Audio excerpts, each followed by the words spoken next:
Magandang araw. It's Halloween 2024 today. I'm back to vlogging, but this time, itinabi ko na ang dating vlogging paraphernalia ko. Compact camera, tripods, ring light, at semi-professional photography light. Ngayon, ginagamit ko na lamang ang built-in camera sa laptop ko at study lamp. When it comes to digital equipment naman, hindi na ako nakasubscribe sa Microsoft Office, video converter, at screenshot camcorder. Maliwanag naman sa paligid ko, conducive to vlogging. Thanks to my UFO ceiling light. Made in China, pero matibay compared sa local at other imported brands. Mas hamak na mura din. Less than 400 pesos lang ang bili ko at ganun pa rin ang presyo hanggang ngayon. Mahigit 1 taon na. It only goes to show na may matitibay ding produkto ang China.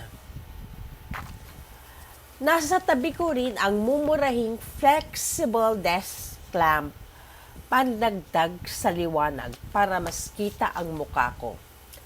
Mga 300 to 400 pesos ang bili ko dito na siyang ginagamitan lang ng ordinary bulb. Madali at murang palitan. Kahit sa ang supermarket department o convenience store ay may household bulb. Sapat na ngayon ang liwanag sa kwarto ko kahit gabi o makalimlim ang langit. Makakabag-vlog na ako sa anumang oras kung kailan tahimik. Samantala, ang makeup ko ay eyebrow pencil at lipstick na lamang dahil mas madali yung banlawan, burahin at linisin. Hindi ko na kailangang magsabon pa. Convenient ito para sa mga taong busy. Kung magstay man ang eyebrow pencil, maganda pa ring tignan dahil walang naiiwang residue. Maganda itong nabili kong eyebrow pencil. Branded, kilalang brand, not made in China.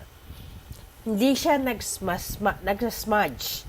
Kahit 200 pesos lang ang bili ko. Gusto kong mag-vlog muli para mas ma-improve ang communication skills ko. Pasado naman kaso ayokong mapuro lang utak ko. Besides, there's always room for improvement and progress. Kahit sinong dalubhasa ay nagpapakadalubhasa pa until their last breath. Isa itong effective brain exercise. Learning is always a continuous process.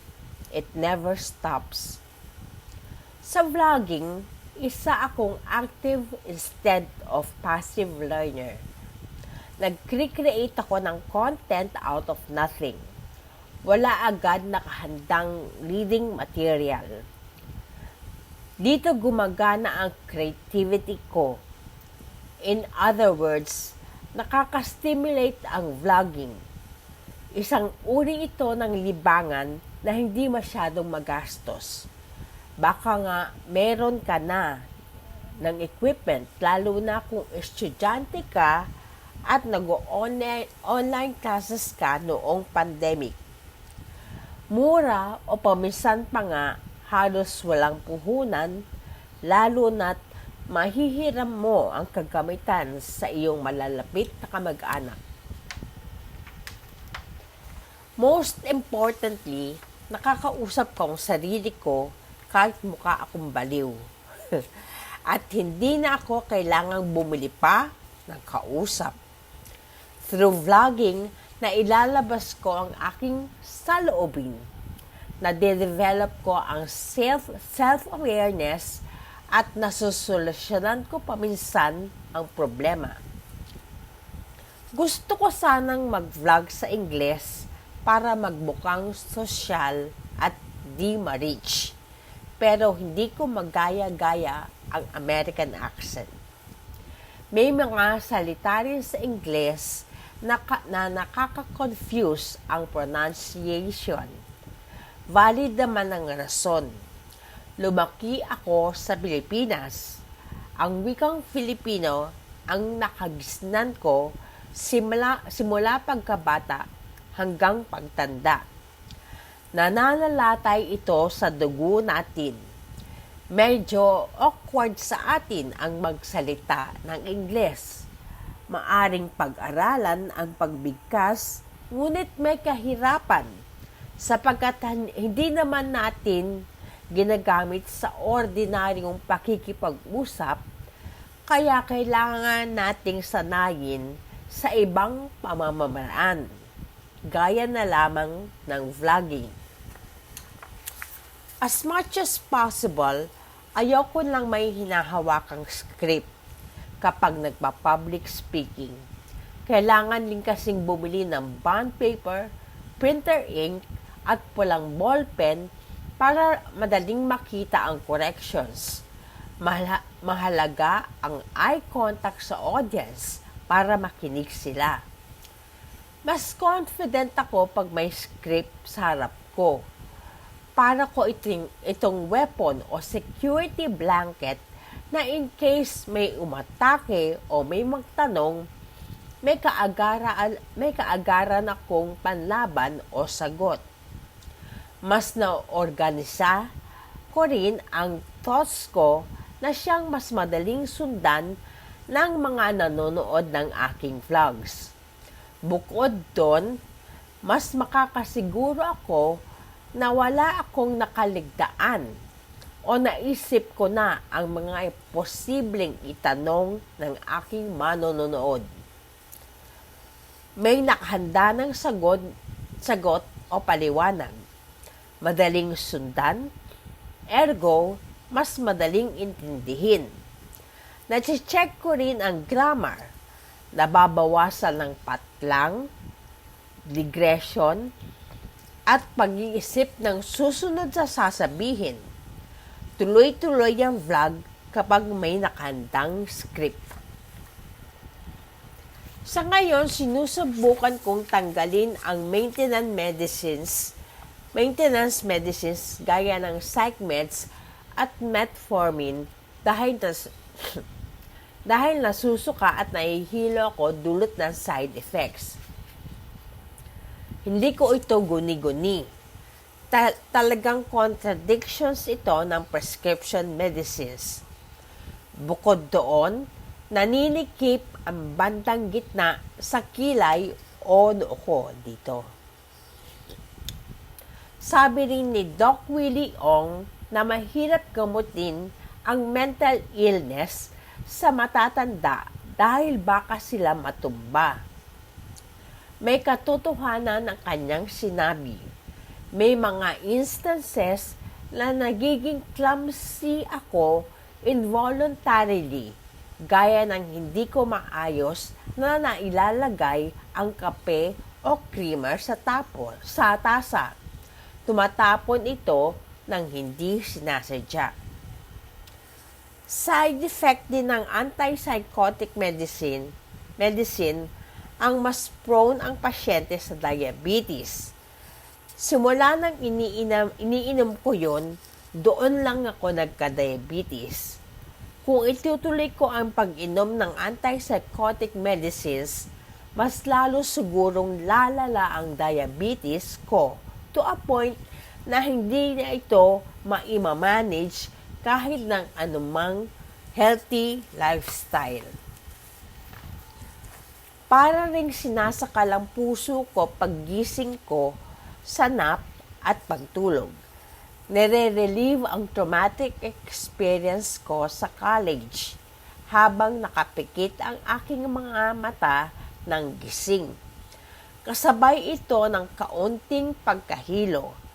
Hinihintay ko pang ma-alleviate ang pagkabog ng dibdib at pagkahilo bago ako tuluyang bumangon sa higaan.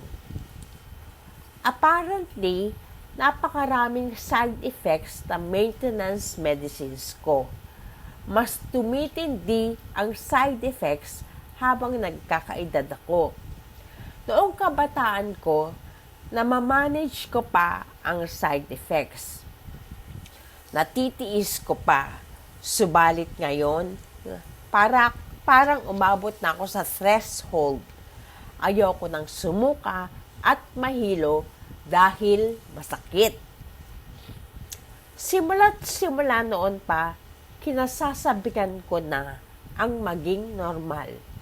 Tinatanong ko sa aking sarili kung anong pakiramdam ng maging normal.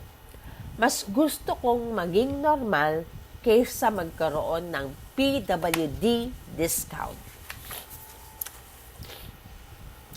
Hindi rin ako umiinom ng melatonin bilang pandagdag sa sleeping aid dahil pareho rin sila ng side effect. Hindi ko mairerekomenda na inumin ito.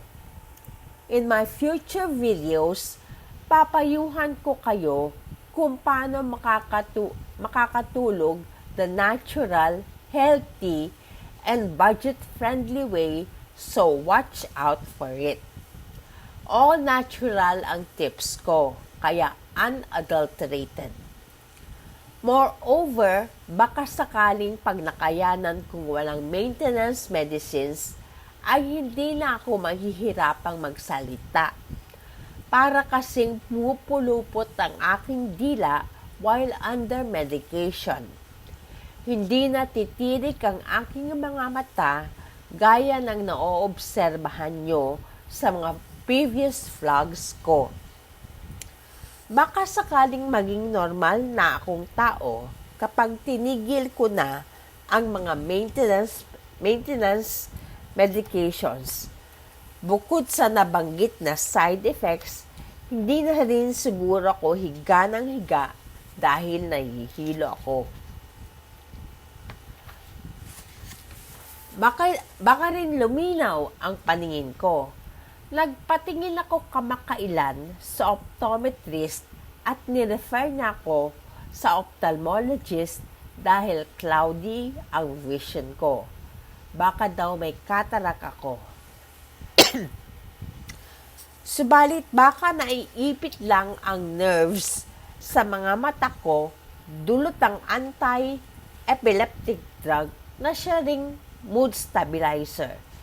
As you may know, konektado ang facial muscles natin. May ugong din sa tainga ko na siyang nawawala kapag itinigil ko ang gamot. Napansin ko na medyo luminaw ang paningin ko ngayon. Isang araw pa lang ang pagtigil pero hindi na gaanong masakit ang ulo ko. And most importantly, maaaring very good news ito sa akin dahil baka tumigil na ako sa paninigarilyo. Kung di man tumigil, ay mabawasan sana. Napakalaking bagay ito sa kalusugan at bulsa natin. Ngayong itinigil ko na ang maintenance medicines ay para akong nakahinga ng maluwag. Isa akong halos magpakamatay na pasyente. Nagamot pero may iniinda pa ring sakit at ngayon ay gumaling na ng tuluyan. Pilit na namumuhay ng normal para hindi na kailangang magtiis. Para bang nabunutan ako ng tinik sa utak. Wala akong pake sa siyensya o payo ng doktor. Hindi naman sila ang nakakaramdam ng sakit, kundi ang pasyente. At para sa akin, mas magaan ang pakiramdam ko ng walang gamot.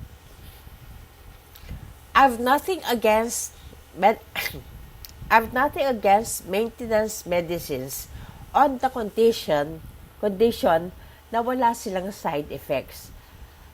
Pero kung matindi ang side effects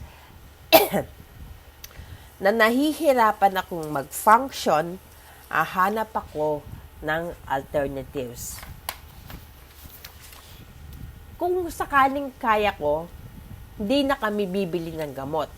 Ibabalik at i-refund na lang yung natitira. Kung di na ma-refund, itatabi o itatago na lang ang mga gamot in case of emergency. Naway tuloy-tuloy na ang aking paggaling. Ilang taon na lang ang nalalabi sa akin. Di na natin maibabalik ang nasayang na panahon. Gusto ko sanang gulgulin iyon sa pamumuhay ng normal. Hindi gaya ng iba, may tiwala ako sa mga doktor. Nariyan ang aking doktor nang kamuntikan na akong mag-suicide. Noong mga panahon yon, the benefits at outweigh the risk ng mga iniinom kong gamot.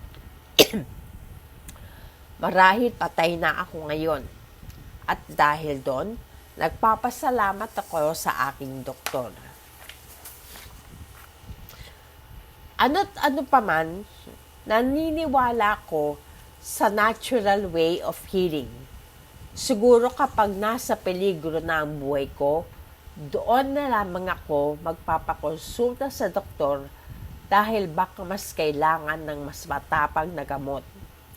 Ngunit habang healthy naman ang iba pang vital organs ko, healthy living is the key.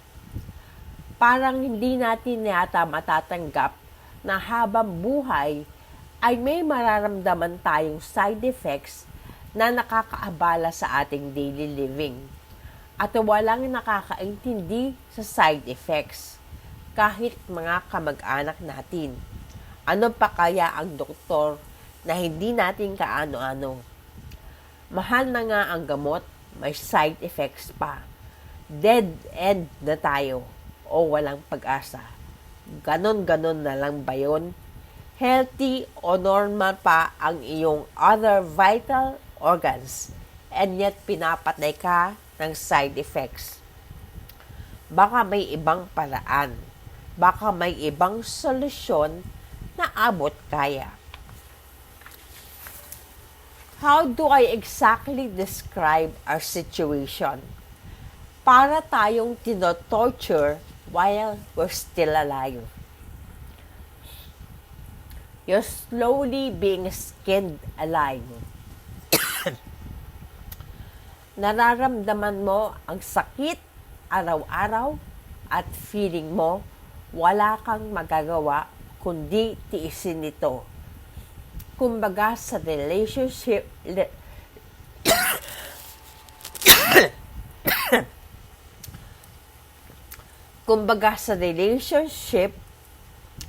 you're stuck in a toxic marriage. Kasama mo ang partner mo habang buhay pero sumasakit ang ulo mo araw-araw. In psychology, there's such a thing as cognitive behavioral therapy. Baka naman dahil unhealthy ang lifestyle ko before at may pag-lovesick pa ako kung kaya't nagkaroon ako ng disorder. Baka iniisip ko na mamamatay ako pag walang boyfriend. Salamat na lamang at dumating si Sago sa buhay ko, ang alaga kong aso. Ngayon, si Sago na ang jowa ko. I don't mind kung siya ang makakasama ko even in the afterlife.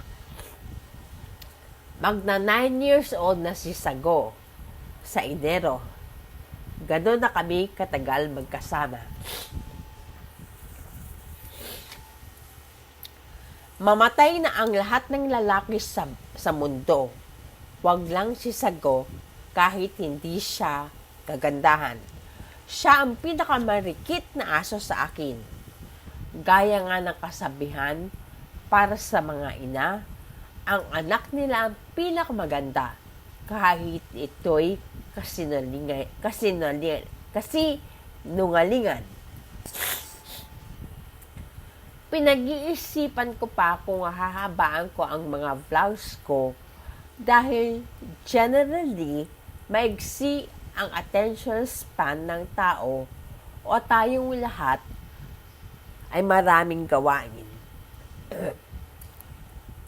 Karaniwan, depende ang haba ng aking vlog sa utak at mood ko. Utak kung kaya ko pang mag-isip, tumutok sa topic.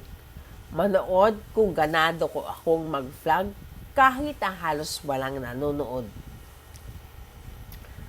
Nagva-vlog ako mainly for personal reasons.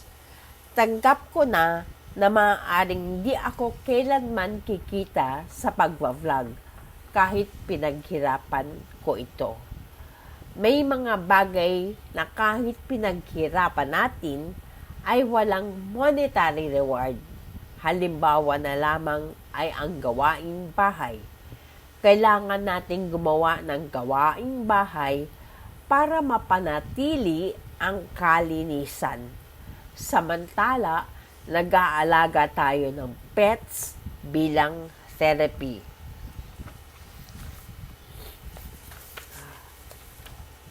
Aaminin ko nga lamang na noong umpisa, medyo nawalan ako ng ganang mag-vlog dahil hindi ako kumikita dito. Kung hindi ko iisipin ang iba pang makabuluhang personal na dahilan, ay maaaring tumigil na ako ng tuluyan. Ang vlog ang paraan ko para umugnay sa tao. Magsasalita ako para may gamit naman ang lalamunan at laway ko, lalo na tumigil na ako sa pag-video game. Magva-vlog ako hanggat gumagana ang isip ko at habang may libre akong oras. Mas gusto ko ang vlog kaysa journal dahil mas engaging ang vlog. Bukod pa doon, mas gusto kong nakikita ang itsura ko sa paglipas ng panahon. Aside from photographs, videos at memory keepsakes, wag lang sana magsasara ang YouTube para hindi ko na kailangang bumili ng external hard disk. May sipon ako, nahihirapan ako magsalita. Ganyan ang buhay ko while under medications. At marahil, may mga karanasan din kayong side effects sa inyong medications. Gaya ng nasabi ko, may tiwala ko sa mga doktor. Subalit, dinidisregard yata nila ang nararamdaman ng pasyente. Para bang sinasabi nila na ito ang natutunan ko sa eskwelahan. And how dare you challenge the experts? Marahil nga mas mahirap gamutin ang mental illness sa matatanda gaya ng nasabi ni Doc Willie Ong, pero baka may kinalaman ang reproductive organs o menopause sa mental state ng tao. Total, mas maraming babae ang nadidepress kaysa lalaki. Kasama na dito ang premenstrual syndrome at postpartum depression. Theory ko lang ito. Maaaring totoo dahil simula nang nag-menopause ako, mas kumalma ako. I'm not bothered so much na wala akong partner.